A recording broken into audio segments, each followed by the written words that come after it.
A look at Venice this morning, where the star-studded wedding celebration of Amazon founder Jeff Bezos. It's an impossible city. It can't exist. And yet here it is. Brand new video, brand new photos. The Billionaire and his brand new bride married on the island of... They spent over $50 million, rented an entire island in Venice, flew in celebrities on 90 private jets, and still, the internet called it tacky. Jeff Bezos and Lauren Sánchez wanted a wedding the world would never forget. And they got their wish, but probably not in the way they imagined. From an awkward Vogue cover and Kardashian cameos, to rumors of paid celebrity appearances, a ripped wedding dress, and a carpet that looked like it came straight from an Amazon office. This wasn't just a wedding, it was a full-blown PR circus. So why is everyone talking about it? And did this wedding actually expose everything wrong with billionaire culture? Let's break it all down.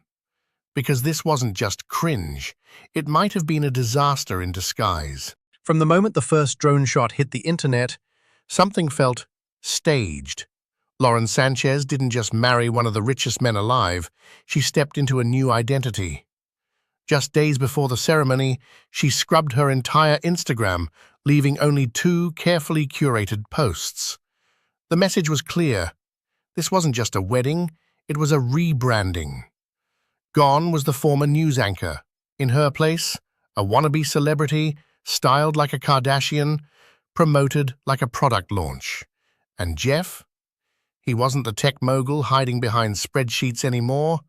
He was suddenly posing, waving, and floating through Venice like he was auditioning for The Bachelor, Billionaire edition. And it worked, at least for the headlines. Vogue gave Lauren a solo bridal spread. Paparazzi were tipped off. Every angle of the event was meticulously controlled. But the public wasn't buying it. Because underneath the glitz, there was something off, something forced, something that screamed, "Look at us. Please." It didn't take long for people online to start asking, did Jeff Bezos actually pay celebrities to come to his wedding? And honestly, it's not that far-fetched. Reddit threads lit up with speculation.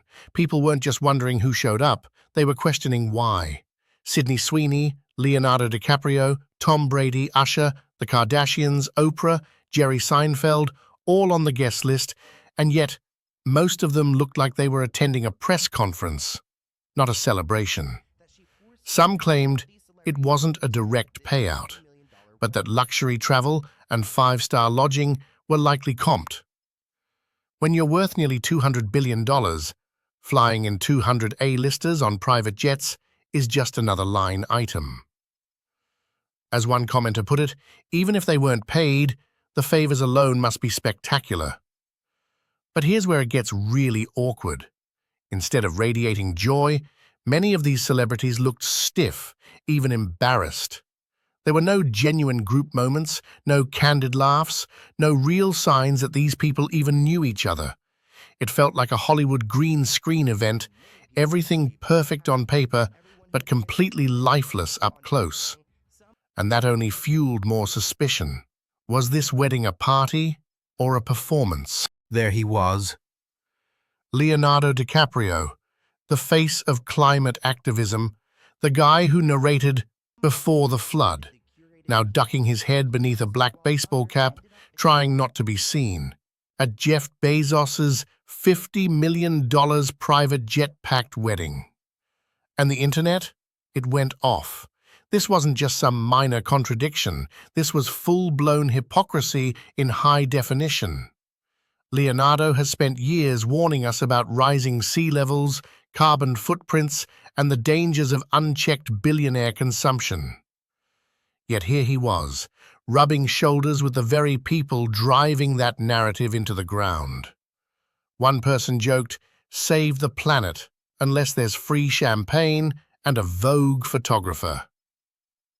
Another called him the ultimate eco-poser, hiding his face while jetting to Venice on a billionaire's dime. And the kicker, he wore the same hat to the wedding. Not a fedora, not a tuxedo accessory, a black baseball cap pulled low like he was ashamed to be there. People noticed. They mocked it. Memes exploded. "This is Leo's idea of formal wear," one post read. "Guess the planet wasn't the only thing he abandoned." It wasn't just cringe, it was revealing. Because when even the so-called woke celebrities start ducking their heads at your wedding, you know something's off. Lauren Sánchez didn't just walk down the aisle, she walked straight onto the cover of Vogue. Alone, in her wedding dress, framed like royalty. But while some saw it as a fashion win, others saw something deeper and way more suspicious. Anna Wintour, the legendary editor-in-chief of Vogue, stepped down right before the cover dropped, and people were quick to connect the dots. Was it a coincidence? Or was Anna quietly refusing to co-sign what she saw as a manufactured celebrity moment? Because this wasn't a fashion-forward couple. This was a billionaire and his fiancée, a woman many say is trying to morph into the next Kardashian, posing for prestige they hadn't earned. And then there was the carpet. Yes, the carpet. Grey, bland, corporate, a detail so minor yet so impossible to ignore. Photos from the wedding showed a sea of grey that looked like it had been ripped straight from an Amazon warehouse. Suddenly, the jokes wrote themselves. $50 million, and they went with conference room carpet. That carpet became a symbol of excess without taste, luxury without soul. It was money being thrown at optics, without anyone stopping to ask, does this actually look good? The wedding didn't feel personal. It felt like a PowerPoint presentation, dressed in Dolce & Gabbana, and the deeper people looked, the more calculated it all seemed. Let's talk about the fashion, because for a wedding that reportedly cost $50 million, the looks, they were confusing. Lauren Sanchez's dress was custom Dolce & Gabbana, tightly corseted, long-sleeved, and surprisingly heavy for a summer ceremony in Venice. Some called it elegant, others said it felt more winter funeral than Italian fantasy. Critics said it aged her, felt stiff, and most importantly, didn't feel like her. It was less bride, more influencer cosplay. And then came the guests. The Kardashian-Jenner clan showed up in full force, but almost none of them looked happy to be there. Kim wore her signature skin-tight silhouette, but her face said everything. Blank, stone-cold, disconnected. Khloe looked like she was either overheating or trying to sneak out the back. Kylie's dress? People couldn't tell if it was ripped or just poorly designed. Either way, it gave off the rack, not wedding of the century. Kris Jenner's look drew praise, until someone said, she looks great, but finally her age. Shady, but accurate. Even with a facelift, the fatigue was showing. Meanwhile, Sydney Sweeney's dress looked like she was headed to a prom at Macy's. Cute? Sure. But for this event? It felt like a mismatch, like someone invited her last minute, and that's what people kept pointing out. None of it felt cohesive. Not the guests, not the fashion, not the vibe. It was like someone cast a movie with A-listers, but forgot to write a script. Because for all the money spent, nothing about this wedding screamed love. It screamed strategy.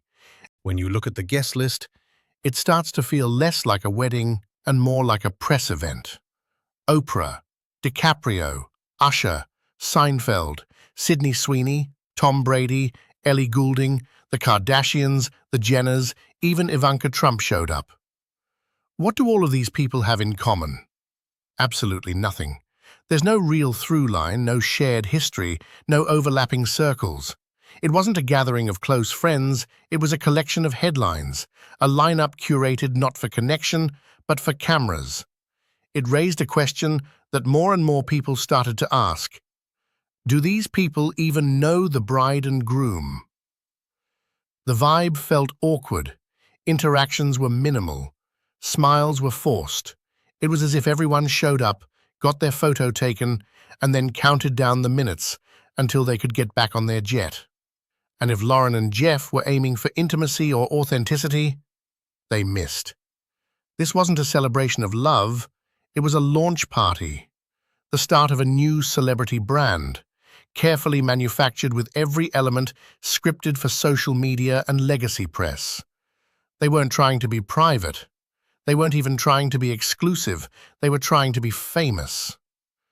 If you thought the wedding was over the top, it didn't stop at the ceremony.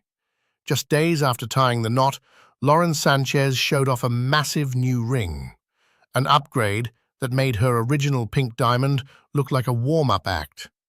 People couldn't believe it. No traditional wedding band, just a full-knuckle gemstone big enough to signal to the entire world, this is power. And yet, the backlash was just as big. Reports said nearly 90 private jets flew guests in and out of Venice.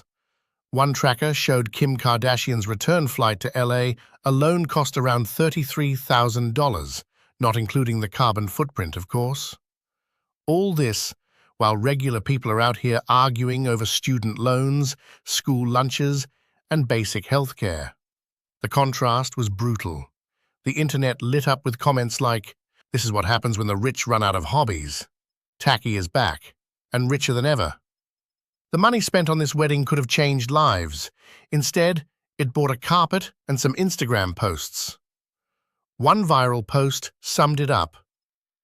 This wasn't a wedding. It was a masterclass in everything wrong with billionaire culture. Because when you're flaunting diamonds the size of a thumb and flying 200 people around the world for a photo op, you're not just rich, you're out of touch. So what was the point of all this? A lavish wedding?